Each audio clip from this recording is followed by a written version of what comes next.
Julio Berthley, joven talento mexicano, director y escritor de cortometrajes, series y largometrajes. Es uno de los creadores contemporáneos que continúan forjando el séptimo arte mexicano. Platica con nosotros de los retos y recompensas de ver el mundo a través del lente. Hola, ¿cómo están? De nueva cuenta aquí en Entre Firmas, muy contentos nuevamente, ya parece que viene el agua, ya no está tan caliente el clima, así es de que agarren su café, agarren bueno, pues es viernes, entonces se vale una chelita y siéntense a ver y a disfrutar este programa porque pinta para estar súper bueno, mi querido Gastón. Así es, Mafer, la verdad, muy contento de estar otra vez aquí y de tener a un buen amigo y alguien que admiro y respeto y que creo que nos va a dar muchas cosas interesantes para este programa. Sí, bienvenido Julio, joven talentoso, bienvenido a este programa. Muchas gracias, Mafer, Gastón. Feliz de estar aquí, acompañarlos un rato. Mil gracias. Pues Julio, cuéntanos un poco cómo entraste al mundo del cine, porque sabemos que diriges, que produces, que escribes. ¿Qué fue lo que te motivó a tomar este mundo o a entrarle a este mundo del cine? Fíjense que es muy chistoso porque, digo, aprovechando el espacio que es muy ad hoc, ¿no? Porque pues es desde el punto de vista de jurídico, pues, por así decirlo, de esta temática de los derechos de autor. Pues yo vengo de una familia de abogados.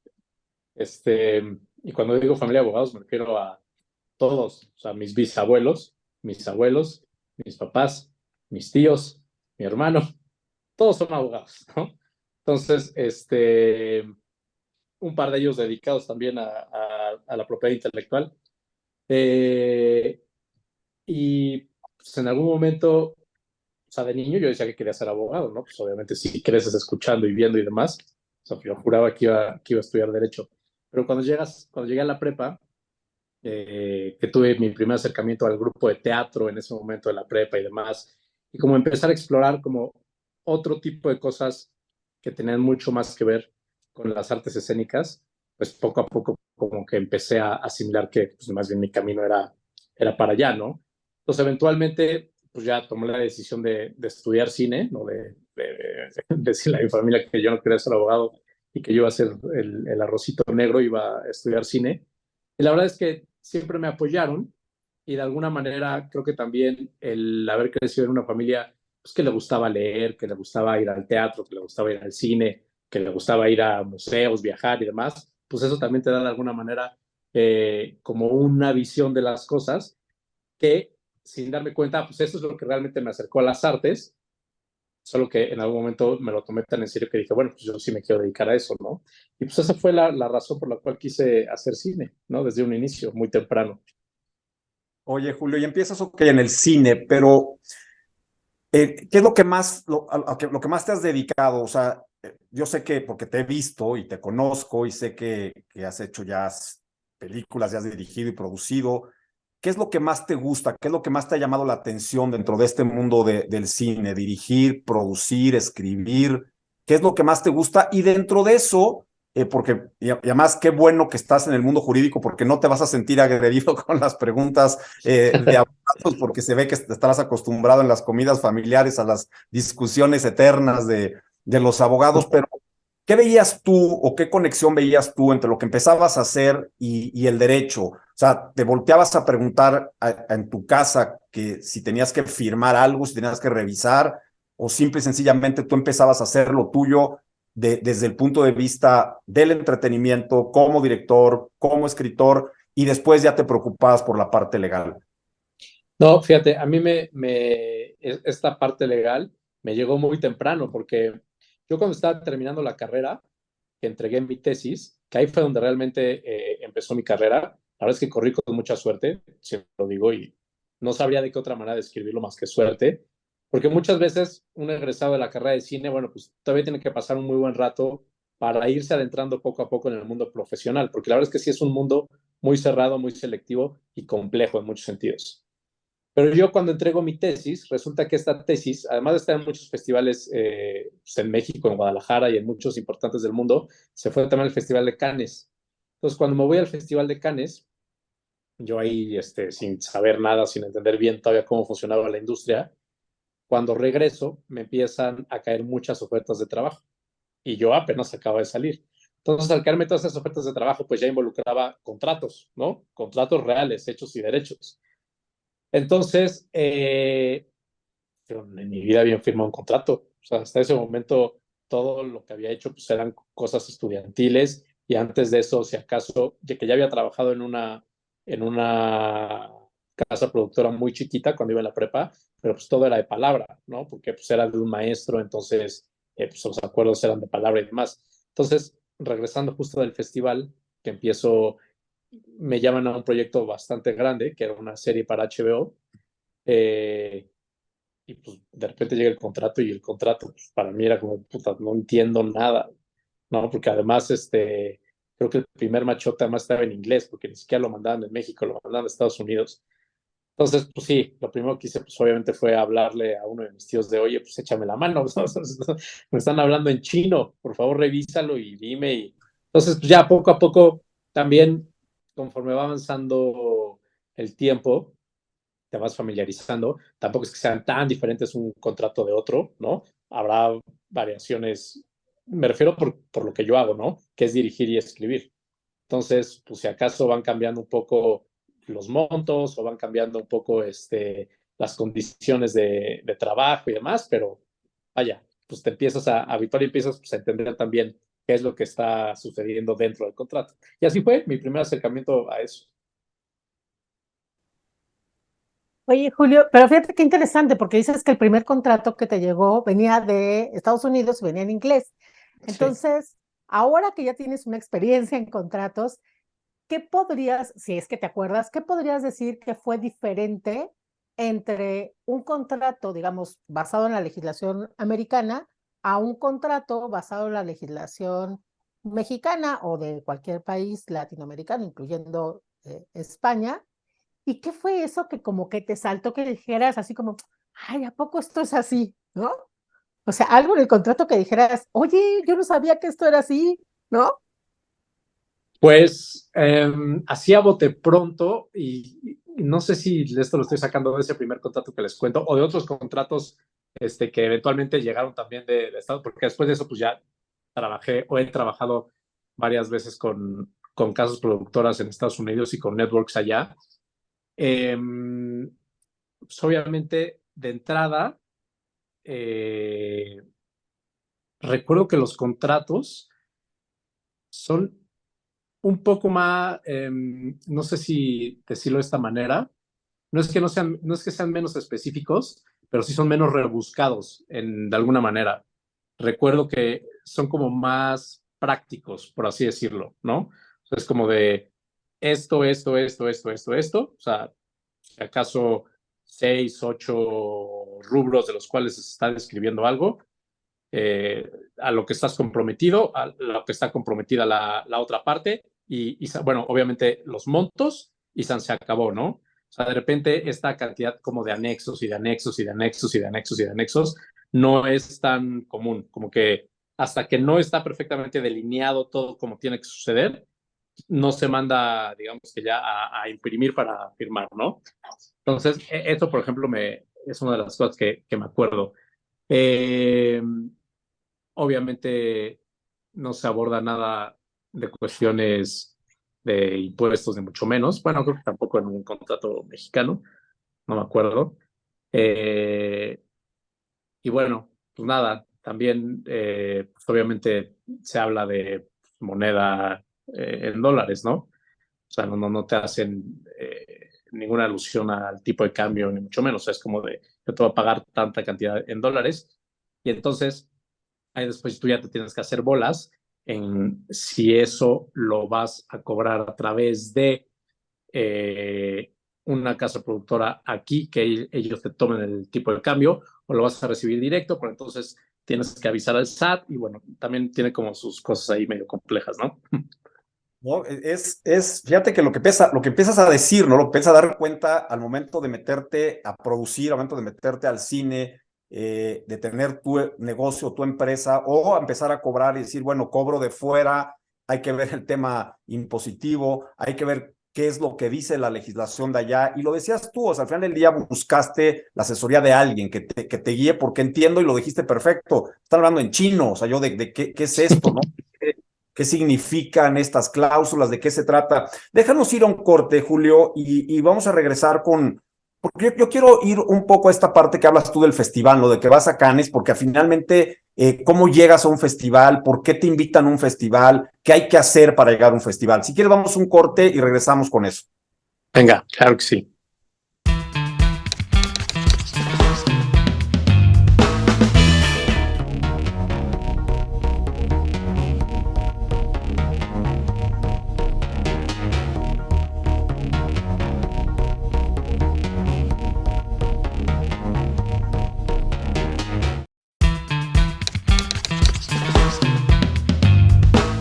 Pues ya estamos de regreso en Entre Firmas con mi querido Julio. Y le preguntaba yo el tema de los festivales. Obviamente el que más conocemos y el más importante, bueno, pues quizá es Cannes, ¿no? Y es como el festival de festivales, pero seguramente hay otros que a lo mejor te gustaría que nos platicaras. Pero la pregunta iba es, ¿cómo llegas? O sea, te invitan, tú mandas tu obra, tu parto audiovisual para ver si califica. ¿Cómo funciona esto de los festivales, Julio? Sí, funciona así como lo describiste esta última versión, es cualquiera puede, o sea, cualquiera, literal, si yo con mi celular filmo y cumple con el mínimo de tiempo, que es 1 hora, después de 1 hora ya se considera largometraje, abajo de media hora se considera cortometraje. Si yo tengo esas dos versiones, yo puedo inscribir y mandarlo. De eso a que lo seleccionen ya es otra cosa. ¿Qué pasa? Que todos los festivales tienen un equipo de curaduría que hacen toda una selección dentro de todas las obras que les llegan ese año, y unos meses después, o sea, se tardan un par de meses en seleccionar, publican cuál va a ser la selección de ese año, ¿no? Y qué va a estar en competencia en ese año.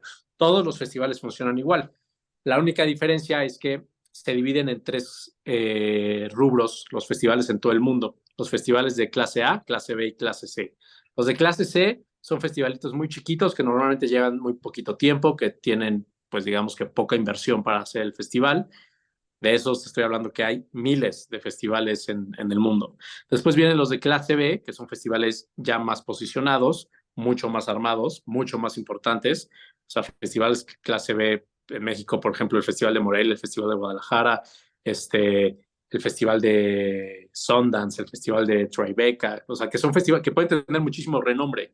Eso no quiere decir que no son festivales importantes. Son festivales muy, muy importantes. Y luego vienen los festivales clase A, que solo existen 15 en todo el mundo, ¿no? Que es donde entra Berlín, Cannes, Venecia, El Cairo, Locarno, etcétera, ¿no? Solo hay 15 de esos festivales en el mundo, pero todos funcionan igual, o sea, cualquiera puede mandar su obra, ellos hacen esta chamba de selección y ya te avisan si estás seleccionado. Y ya una vez que sucede el festival, pues ya vas y estás como en competencia en el marco del festival, y luego ya regresas. Pero la verdad es que curricularmente hablando, siempre se queda ahí como el sello de fuiste seleccionado en tal festival, tal festival, tal festival. O sea, al final de cuentas, tú como director o como productor o como escritor, lo que se va a ir adhiriendo a tu currículum para poder seguirte vendiendo, pues es justo ese recorrido que hayas tenido en la mayor cantidad de festivales posibles con las obras que hayas hecho. Oye, y por ejemplo, en el caso de los directores o los productores mexicanos que de repente son seleccionados, ¿tienen algún tipo de apoyo estatal para acudir con su obra al festival? ¿Existe alguna institución que los promueva, los impulse, eh, los subvencione para que vayan? Subvencionar como tal, si es un festival muy importante, digamos que uno de estos festivales clase A, normalmente el festival te cubre todo. O sea, al ser seleccionado, eres un invitado del festival.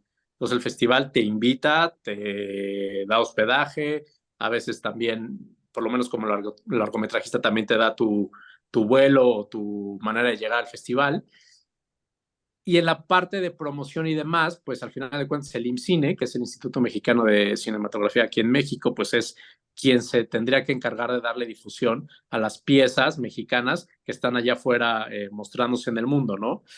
Subvención como tal, no hay un rubro o un apartado donde tú puedas inscribirte para ver si te lo dan, más bien tienes que rascarle. Yo me acuerdo, por ejemplo, en algún momento cuando me fui al Festival del Cairo, que es uno de los clase A presentar una película, me moví y el vuelo, aunque el festival me lo daba, pero estaban medio tardados, todavía no estaba seguro si me lo iban a poder dar o no, se lo pedí a la Secretaría de Relaciones Exteriores y me lo dio, ¿no? Por ejemplo.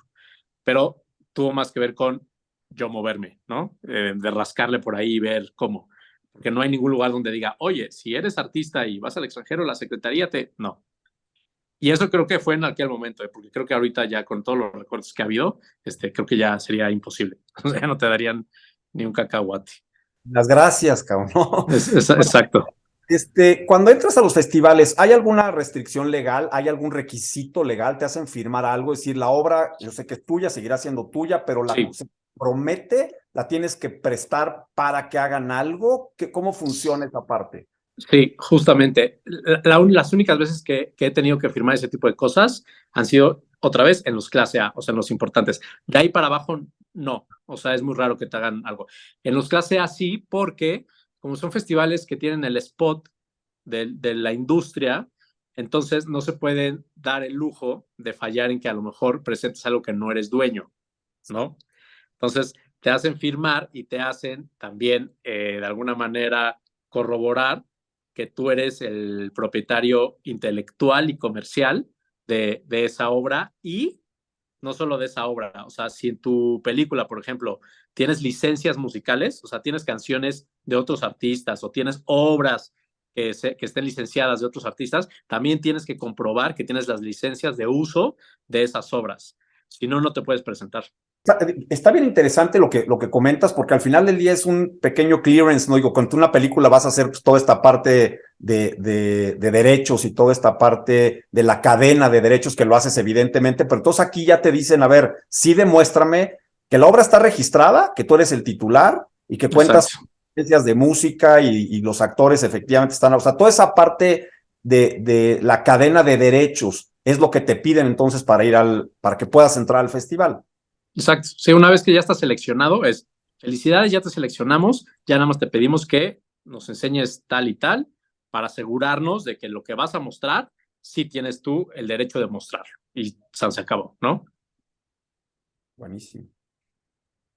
Claro, eso está buenísimo. Oye, alguna vez me tocó, digamos, participar dando clases en el Festival Internacional de Guanajuato. Y yo me acuerdo que los chavos me decían, los chavos que hacían este rally o el concurso de documental, que el festival como tal se quedaba con los derechos, ¿no? Entonces, que al final pues, el registro, digamos, la titularidad se la quedaba el festival.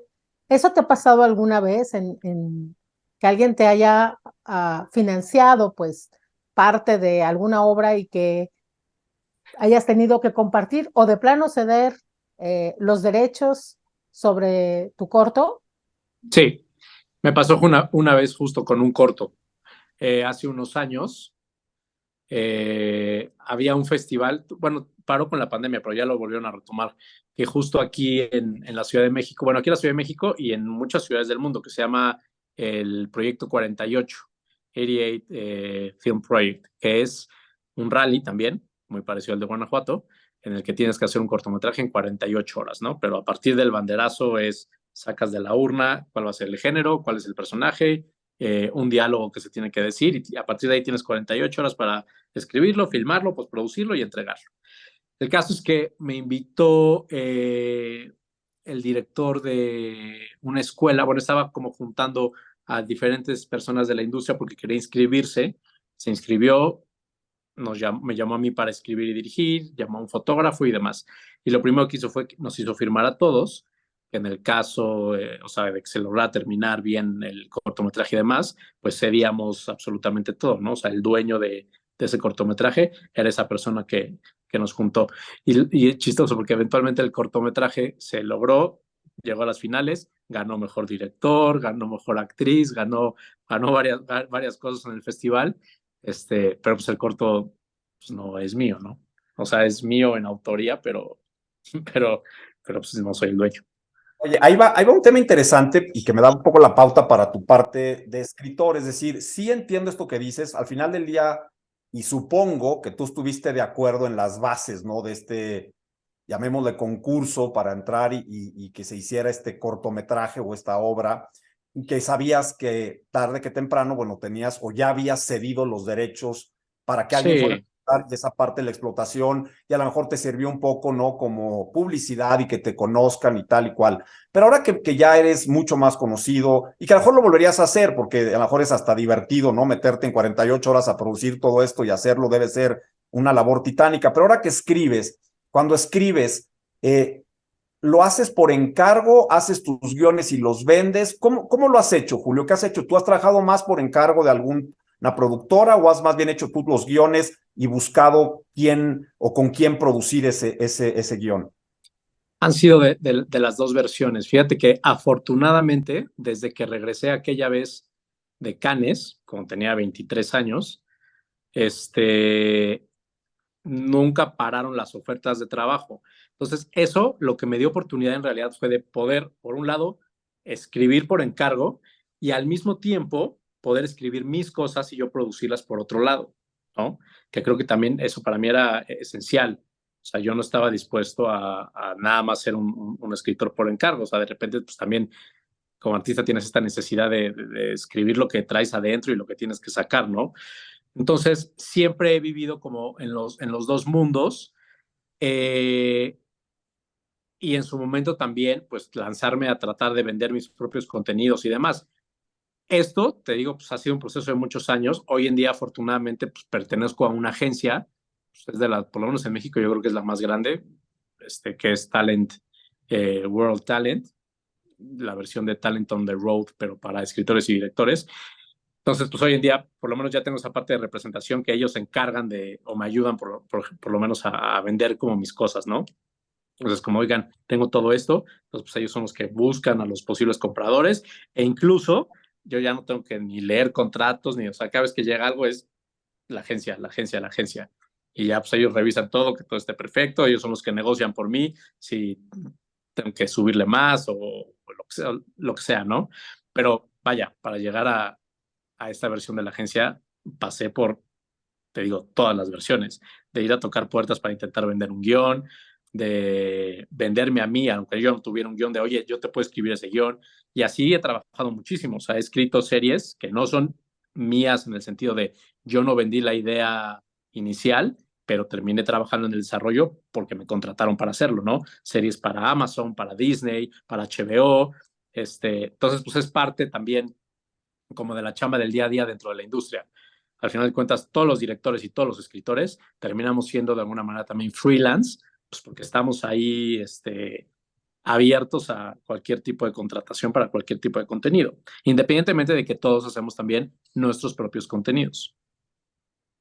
Oye, Julio, está muy interesante esto. Vámonos un corte y regresando, quisiera seguir hablando del tema de tu trabajo como guionista, ¿va? Claro que sí.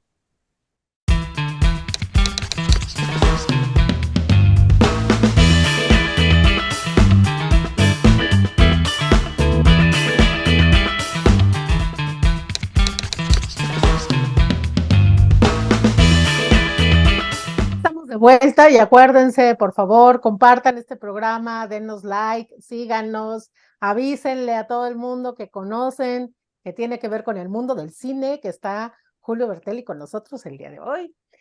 Y bueno, pues un poco hablando de esto que decías, de la idea original y el guión, ¿podrías explicar un poco? Porque yo he visto, por ejemplo, en contratos, que a veces ustedes venden un guión y luego además se comprometen a hacer primer tratamiento, segundo tratamiento, un pulimento, pulimento final. ¿A qué se refieren con eso? Cuéntale un poco al público. Normalmente, digamos que la etapa del desarrollo de un guión, o más bien, el desarrollo de un guión sufre varias etapas, ¿no? Pasa por un proceso de varias etapas. Y entonces, al momento de enfrentarte a una venta, puedes intentarlo vender desde cualquiera de estas etapas. Es decir, desde que yo tengo una idea, No hay un guión todavía, simplemente es un concepto, es una idea. Yo puedo intentar vender esa idea. A lo mejor es más difícil que me la compren porque todavía sigue siendo todo más ambiguo, pero puede llegar a pasar. Yo he visto cómo han comprado simplemente ideas y luego de ya comprada la idea, ya se ponen a desarrollarla quien la haya comprado. Pero bueno, ese es un camino. Lo que sigue a esa idea es ya empiezas a desarrollar un argumento. Entonces, cuando empiezas a desarrollar el argumento, entonces quiere decir que ya empiezas a trabajar sobre los personajes, sobre los conflictos, sobre el universo, donde va a suceder todo, y específicamente sobre la trama que vas a contar. El siguiente paso ya es escribir el guión. ¿Qué quiere decir? A diferencia del argumento, pues es ya dialogar la historia. O sea, si el argumento ya te contaba de pie a pa qué tiene que suceder, pues ahora el guión también te sigue contando lo mismo, más los personajes hablando, ¿no? Entonces ya en el guión ya empiezan a hablar los personajes. Y los tratamientos tienen que ver con que siempre al momento en que tú terminas de escribir el guión, en automático ese es tu primer tratamiento. O sea, ese fue tu primer acercamiento a lo que tú consideras que es la mejor versión del guión, o el guión terminado por lo menos, y tú entregas ese primer tratamiento. Lo que pasa es que hay muchas veces que en la negociación, cuando tú vendes un contenido, no olvidemos que para el escritor, cada que escribe ese guión o cada vez que le vuelve a meter mano, pues sí es una talacha, o sea, sí es una buena chamba. Entonces ahí es donde empieza el estira y afloja de hasta qué punto me comprometo para trabajarte y luego empiezo a cobrar extra. Entonces, a lo mejor esa negociación es, bueno, yo te escribo hasta 2 tratamientos del guión. Esto quiere decir que es mi primer tratamiento, todas las correcciones que tú me quieras hacer, más las correcciones que yo mismo vea ya después de una segunda lectura, me vuelvo a meter y vuelvo a corregir y te entrego un segundo tratamiento. Si tú quieres que siga corrigiendo el guión, a partir de ese tercer tratamiento, yo ya te empiezo a cobrar otra vez porque nuestra negociación fue hasta el segundo tratamiento. Y si el cliente o lo que sea, o el network, o quien quiera que tenga ese guión, quiere seguir corrigiendo, pues entonces un tercero y un cuarto y un quinto y un sexto, hasta los tratamientos que quieran. Ahora, hay muchas veces que la compra es por el proyecto. Entonces, si el network no está conforme y te manda un segundo, tercero, cuarto, quinto, sexto, bla, bla, bla, pero ya está negociado así, pues también es válido. Normalmente con las series es muy común que pase eso, ¿no? Te compran la Biblia completa, te contratan para desarrollar y una vez que te contratan para desarrollar y escribir el guión es los tratamientos que sean, hasta que yo esté conforme con el guión que quiero tener. Y eso te puede llevar 5, te puede llevar 10, te puede llevar 15 tratamientos, ¿no? Eso es a criterio de quien lo haya comprado. Oye, ahorita que dices eso y viendo lo que significa una obra literaria, porque al final del día el guión es una obra literaria para efectos del derecho de autor, y que a lo mejor te compraron ese guión y te compraron el guión y 2, 3 tratamientos, porque ese fue, digamos, el pacto. Y entonces lo sueltas y es una obra por encargo y mañana ese guión a lo mejor es modificado por alguien más. Tú pactas en tu contrato que se pueda modificar o no, que obviamente hay una parte del derecho moral del autor, ¿no? Todo eso que es en México por lo menos está muy respetado y legislado, pero en Estados Unidos no. O sea, en Estados Unidos no es que no se respete, pero cambia muchísimo la forma del uso y respeto al derecho moral. Pero si estamos hablando de México y haces el guión y a lo mejor dices, bueno, que yo hago 2 o 3 tratamientos y al tercero pues ya lo entrego y ya está, pero a lo mejor cuando lo ve el productor o el showrunner, y ahorita mejor nos platicas un poquito de lo que es el guionista y el showrunner, dice, oye, vamos a cambiarle porque no me cuadró esta parte y entonces tenemos que modificar. Tú cuando negocias esto, ¿ya lo dejas estipulado o es algo que dices, no, espérame, si lo vas a cambiar, de todas maneras sí necesito que tengan mi autorización, quiero revisar hasta la última versión porque al final del día están basados en esta idea original, como se le llama muchas veces a estos proyectos? Todo eso, o sea, ahí hay una flexibilidad enorme porque todo depende de la negociación que tengas desde un inicio. Porque me ha tocado las dos versiones. Me ha tocado el que el estudio desde el inicio te dice, si en un momento dado yo lo quiero cambiar, o sea, necesitas afirmar que está en todo su derecho de cambiarlo y no puede decir ni pío. A partir de ahí puedes intentar negociar, ¿no? De, bueno, ok, lo puedes cambiar, pero de todos modos pero va mi crédito de todas formas, ¿no? O sea, es porque o sea, si yo escribí tantos tratamientos y al final de cuentas tú lo quieres cambiar, de todos modos mi nombre tiene que estar ahí. Ese es un tipo de negociación. O puedes decidir, pues no te escribo nada, ¿no? Entonces yo no le quiero entrar a eso. O sea, eso siempre va a ser una negociación desde el inicio. Y existen las dos versiones. O sea, a mí me ha tocado escribir a sabiendas que si en un momento dado no quieren, lo pueden cambiar. Y genuinamente en esos casos no me ha importado, porque al final de cuentas lo veo como un trabajo, ¿no? Es como de, ok, me estás contratando para escribirte el guión, yo te lo voy a escribir. Si al final no lo quieres, es tu problema. Yo ya lo escribí y ya cobré, ¿no? Y ¿Qué tal esto, ¿no? O sea, de negociarlo desde el principio, ¿no? Creo que Sí. ahí donde entra la labor, obviamente tuya. A mí cuando me llegan los guionistas o algún escritor o cualquier persona que esté involucrada en la creación o desarrollo de una obra autoral, lo poco que le pregunto es, ¿qué quieres tú? O sea, ¿qué negociaste? ¿Qué quieres? Para que entonces en todo el contrato tratemos de plasmar justo esa negociación, ese interés tuyo. Si me dice, oye, a mí me da igual, yo a lo mejor, es más, a lo mejor hasta si ya no me gusta el guión como estaba a mí, págamelo y no quiero ni que aparezca mi nombre, o sea, ya no me Sí, gusta, exacto. pero Sí, me lo tal cual. pagan. Pero creo que es una parte bien importante y es donde la asesoría es vital, o sea, la parte tuya, es decir, esto quiero yo, y la parte de que quede en el contrato justo lo que tú negociaste, ¿no? Así, tal cual. O sea, es una muy buena negociación y luego asegurarse de que lo que hayas negociado pues esté por escrito, ¿no? O sea, que es también un poco de, todos deberíamos de tener como ese sentido común pues de revisar las cosas y de que sí sean claras, ¿no? Que muchas veces, a ver, también me ha tocado ver mucha gente que nada más le llega el contrato de sí, hay firmas, o sea, ni lo revisan ni lo leen, ¿no? Es como, güey, pues si luego te atoran, no te estés quejando, porque tú nada más te llegó y nada más feliz porque ya te llegó el contrato, ahí vas, pero no. Oye, Entonces, bueno. ¿qué es un showrunner? Porque yo he visto guionista y el showrunner, o sea, ¿hay una gran diferencia? ¿Es más o menos lo mismo? No, sí hay diferencia. Eso no quiere decir que el showrunner no puede escribir, pero sí hay diferencia. El showrunner es una posición completamente heredada de la industria gringa. O sea, en México no existía eso. Surgió allá cuando empezó esta revolución de contenidos, ¿no? Cuando empezó el auge de las series, que de repente normalmente la industria fílmica, no tanto la de televisión, sino como que empezó a migrar al área de televisión para hacer estas series más high-end y demás, la demanda de escritores y de directores y de generadores de contenido era muchísima. Entonces, a partir de eso surgió una figura para asegurarse que si tú en una serie, supongamos, de 13 capítulos, vas a tener 6 escritores y vas a tener 4 directores, como son tantas cabezas creativas que no necesariamente piensan igual o están como, aunque sea la misma historia, pues al final de cuentas cada uno lo visualiza de manera diferente. Entonces, el showrunner se asegura y como que pone ciertas pautas para que todo el contenido, para unificar el contenido, desde la visión de un guionista, en el tono, en el género, en la manera de abordar y de hablar de los personajes y demás, y también con los directores de cómo van a visualizar, de cuál es el tono visual, de cuál es la narrativa, para que parezca todo una sola pieza. Porque una película es muy fácil, una película siempre es un director y un guionista, aunque no sean la misma persona, pero vaya, o sea, es muy fácil porque el mismo director lleva hasta el final con la misma visión la película. En la serie, al haber tantos directores en una sola serie, en una misma temporada, entonces el showrunner se asegura de que cada director esté, digamos que bajo los mismos parámetros para que todo se vea igual y se respeten esas cosas que ya se estipularon, ¿no?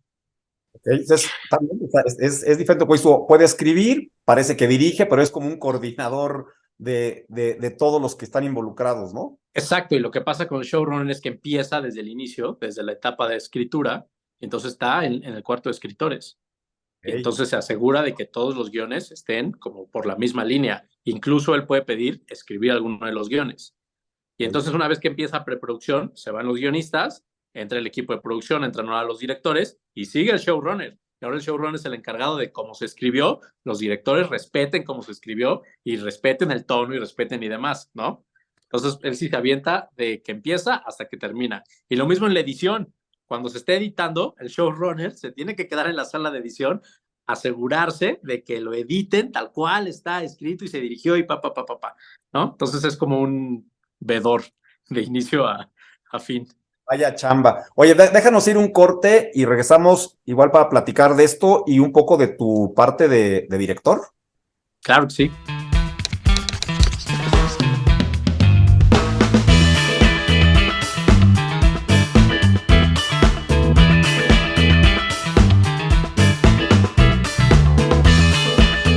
estamos de vuelta y la verdad es que pues hay muchas cosas que platicar con Julio, pero a ver, yo tengo una inquietud ahora en tu faceta de director. ¿Qué pasa cuando, quién escoge a los actores? ¿Tú tienes esa libertad para escoger, hacer el casting, invitar? ¿Y qué pasa cuando ya en la dirección alguien no quiere hacer algo que tú le estás pidiendo como director? ¿Cómo lo resuelven? ¿Se tienen que ir de nuevo al contrato? ¿Lo tienen que convencer? ¿Qué sucede con eso? Pues mira, primero, la primera pregunta existe de las dos versiones. Normalmente cuando es cine, sobre todo el llamado cine de autor y cine independiente, la decisión cae, por supuesto, absolutamente en el director, ¿no? O sea, yo como director estoy en toda mi facultad de escoger a los actores que yo crea convenientes para la película. Y normalmente es así. Lo que pasa es que conforme más va creciendo la producción, se va volviendo más complejo. Te voy a poner el ejemplo ahora de una serie. Si es una serie, por ejemplo, para HBO, por supuesto que tu opinión pesa, ¿no? Y siempre la van a tomar en cuenta. Pero la última decisión al final la van a tener los ejecutivos, porque los ejecutivos, en este caso, también están pensando en otra agenda, que es la agenda comercial, que es en qué quiere el público, cómo puedo cumplirle al público, pero también cumplirle a lo que necesita la serie, ¿no? O sea, es como generar este balance de que a lo mejor estos actores son extraordinarios para la serie, pero necesitan también actores que lo puedan hacer muy bien, pero que a lo mejor también puedan vender la serie, ¿me explico? Entonces, ahí es una estira y afloja, normalmente con los productores ejecutivos y demás, y con el estudio, para ver quiénes van a ser los actores. Entonces, ahí ya no recae en un 100% la decisión en ti. Vaya, pero se sigue tomando en cuenta. Lo que pasa es que el proceso, cuando son contenidos de muchos actores, normalmente se hace un proceso de casting muy largo, donde hay una figura que es esencial, que es el director de casting, y ese director de casting, digamos que es el primer filtro. Entonces ya lo que tú ves como director es lo que ya viene filtrado del director de casting. O sea, el director de casting, un poco basándose en lo que tú ya le pediste, en la visión que tú le trataste de explicar, te dice, de los 300 que llegaron, yo ya te filtré y nada más vas a ver 60. Estos son los mejores 60 de esos 300. Dices, perfecto. Pues ya te sientas ahora sí a ver esos 60, ¿no? Más o menos así funciona. Bien interesante y complicado, ¿no? Porque finalmente, bueno, como director, autor y es el fotógrafo, por ejemplo, ¿no? La música, que tú escoges la música también, escoges al fotógrafo, al editor, o sea, tú dices, yo quiero que esté esto y te entras a todo este proceso de licenciamiento de música o prefieres mejor mandar a hacer la música original para una de tus películas. Siempre que se puede, 1000 veces es mandar a hacer la música. De hecho, casi siempre se manda a hacer la música. O sea, agarrar música de stock o música de alguna librería lo hacen proyectos muy chiquitos, que son como más bien, no sé, comerciales chicos o videitos institucionales y demás. O sea, toda la ficción siempre se manda a hacer la música. ¿Qué pasa? Muchas veces, por el contenido, necesitas también música diegética. Entonces necesitas ahora, independientemente del soundtrack, independientemente del score, te vas al soundtrack. Entonces necesitas canciones que ya existan. O sea, yo necesito una canción de los Doors o yo quiero una canción de Elvis. Entonces ahí sí ya te metes en otros temas. Porque entonces ahora sí es ir a pelearte por la licencia de esa canción, que pues normalmente también se gastan un dineral enorme en todas las licencias para poder tener las canciones que el director quiere para esos momentos, ¿no? Y a veces también es la negociación con los productores de que el productor te dice, brother, no vas a tener esa canción.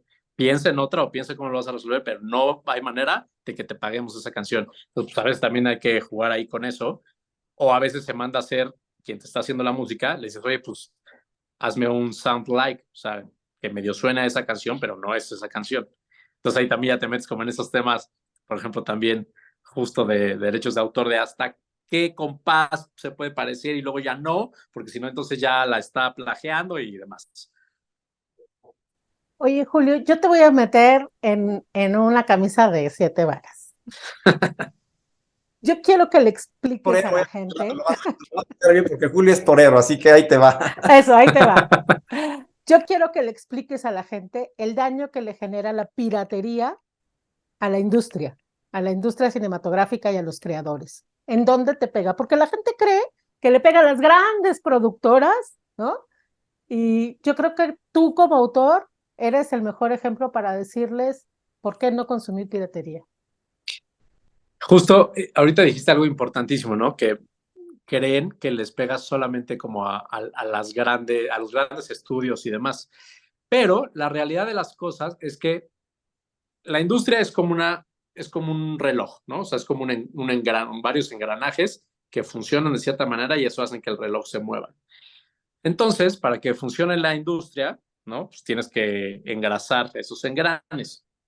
Entonces, si no engrasas esos engranes, pues eventualmente un engrane se va a oxidar y ya no va a caminar. Entonces, si este no camina, no camina este, no camina este, y así hasta que se friega todo el sistema.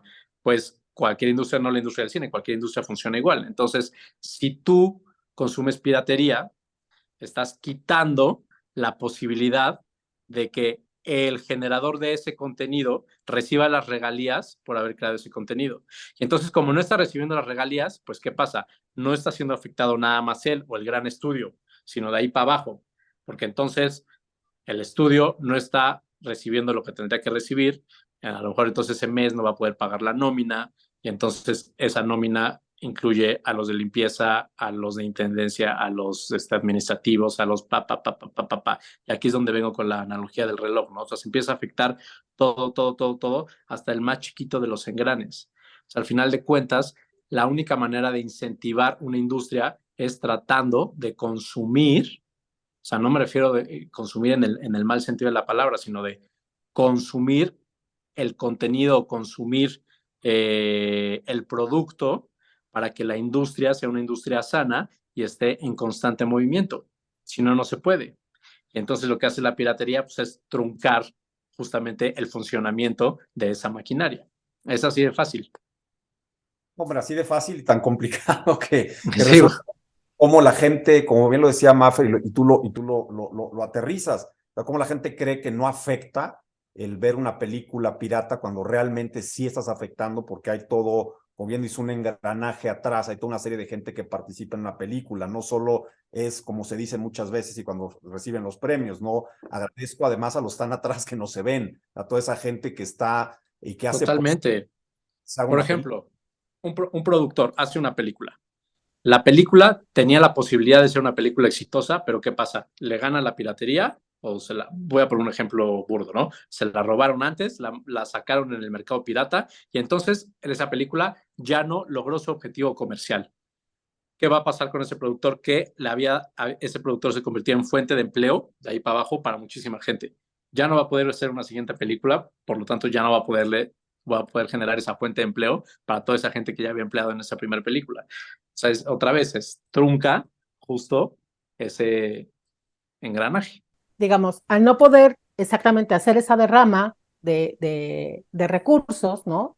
De lo legal, de lo lícito, pues deja a los escritores mexicanos, al talento nacional, sin la posibilidad de generar nuevas obras. Por lo tanto, y yo no estoy en contra de que lleguen obras del extranjero, pero sí es cierto que cuando la industria está protegida, como puede ser la norteamericana, pues evidentemente inunda, ¿no? Nuestras salas cinematográficas y entonces le cuesta mucho más trabajo a la industria nacional poder competir, ¿no? Entonces, no, pues gracias por decirlo, porque la verdad es que es una manera de generar conciencia. Si no seguimos apoyando a la industria nacional y a la industria, cuando hablo de industria, hablo de toda esta maquinaria que dice Julio, pues cancelamos la posibilidad de tener nuevos talentos. Entonces, háblanos de Totalmente. Fausto, háblanos de Fausto. Fausto. Bueno, Fausto fue mi primer película, mi ópera prima como director. Híjole, fue un viaje complejo, largo, ¿no? 2 años me tardé en escribir el guión, 1 año en levantarla, filmarla, luego el año de festivales, luego la pandemia y luego después de la pandemia estrenarla de manera comercial en salas, ¿no? Fue un proceso largo, pero me parecía importante como hablar de esos temas en ese momento. Y luego, fíjense lo que es muy chistoso, porque la película habla de la esquizofrenia y de la salud mental, ¿no? Y dentro de la esquizofrenia, habla también como de otras aristas de la salud mental que tienen que ver con el encierro, con las frustraciones, con muchas cosas que toda la humanidad se tuvo que enfrentar cuando llegó la pandemia.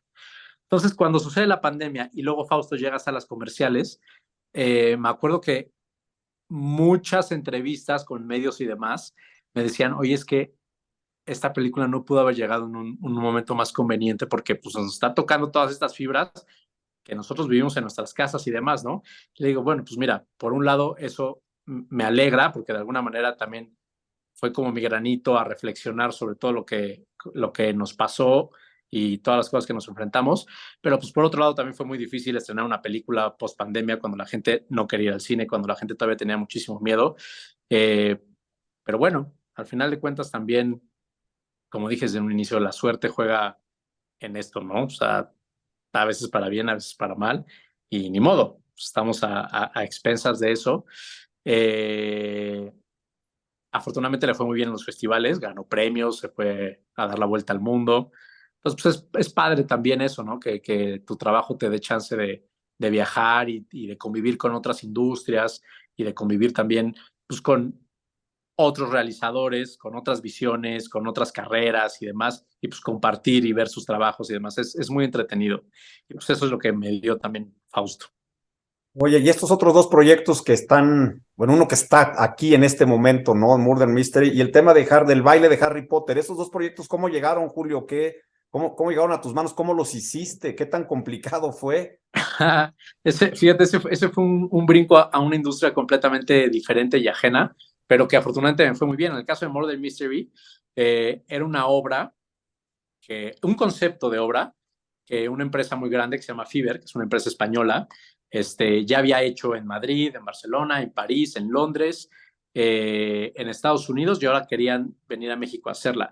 Y digo que era un concepto porque cada obra en cada ciudad era diferente, es decir, agarraban a un dramaturgo de cada ciudad para que escribieran la obra nada más basándose en un concepto y se ejecutara hecha a la medida para esa ciudad.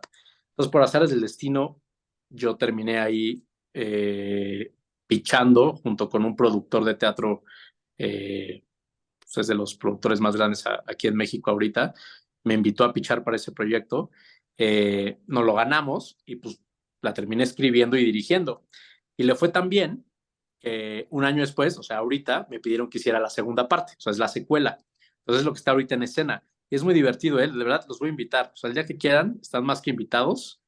Es una casa preciosa que está en La Guerrero, que es la Casa Rivas Mercado, una mansión impresionante de este arquitecto icónico de principios del siglo XX y finales del siglo XIX, y era su casa, ¿no? Entonces, pues una cosa así de repente ahí entre victoriana, o sea, una cosa impresionante. Entonces, el chiste es que vas, se supone que es de época, todo es en los 40, hay un asesinato, de repente ya nadie puede salir, todos son sospechosos y entonces empieza la obra. Entonces, tú te puedes mover para donde quieras. Si vas a la cocina, hay escenas corriendo, si vas a la biblioteca, hay escenas corriendo, arriba, los cuartos, abajo, y al final, y tú también puedes interactuar, o sea, mientras los actores estén en tránsitos o no estén en escenas, tú puedes acercarte y preguntarles, interactuar, y el chiste es que vayas tú tratando de indagar y buscando pistas, y al final tratar de adivinar quién es el asesino. O sea, la verdad es que, o sea, es una obra de teatro, pero también es un juego, y es como estar dentro de una película. La verdad es que sí es muy, muy, muy divertido.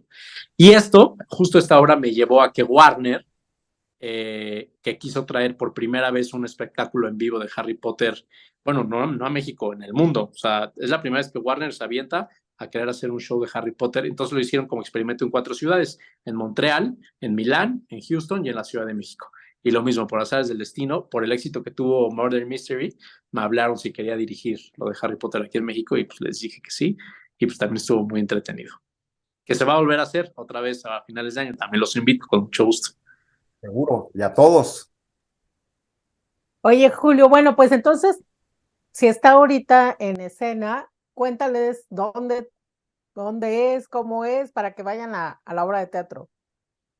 Es en la Casa Rivas Mercado. Los boletos son a través de una página que se llama Feverup, o sea, feverup.com.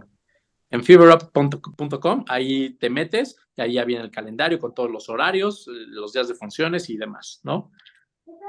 Se la van a pasar muy bien, eso sí se los aseguro. Iremos, buenísimo. De verdad, muchas gracias, Julio, por todo esto que nos has platicado. Muchas gracias por estar aquí. Julio además canta, lo tenemos que ir a un día de estos con su esposa y cantan muy bien. Va al apego, de repente hay un... Muchas gracias. Padre en las Águilas, de verdad es otro estuche de monerías que hemos tenido la suerte de tener aquí en Firmas, y taurino de a madre. Así que olé, mi Julio, por todo lo que estás haciendo, olé por los toros, olé por tu vida y por estar defendiendo los derechos de autor y cuidándolos. De veras, muchísimas gracias y te agradezco en lo personal mucho de haber estado aquí con nosotros en Entre No, Firmas. hombre, gracias a ustedes, querido Gastón. De verdad es que es un gusto tener estos espacios para poder platicar de estas cosas. O sea, les quiero agradecer y felicitarlos justo por generar este tipo de espacios que yo creo que sí son sumamente importantes. Muchas gracias. Claro, nosotros también te agradecemos. Ha sido una plática bien rica, bien entretenida. Y bueno, esperamos tenerte en algún otro momento en Entre Firmas cantando. Yo feliz. Yo soy materia dispuesta. Gracias por vernos, gracias por escucharnos. Gastón, un beso. Nos vemos Gracias. el próximo programa. Les Gracias, mando abrazo. gracias, Julio. Y véanos, denos like, síganos. Aquí andamos. Nos vemos.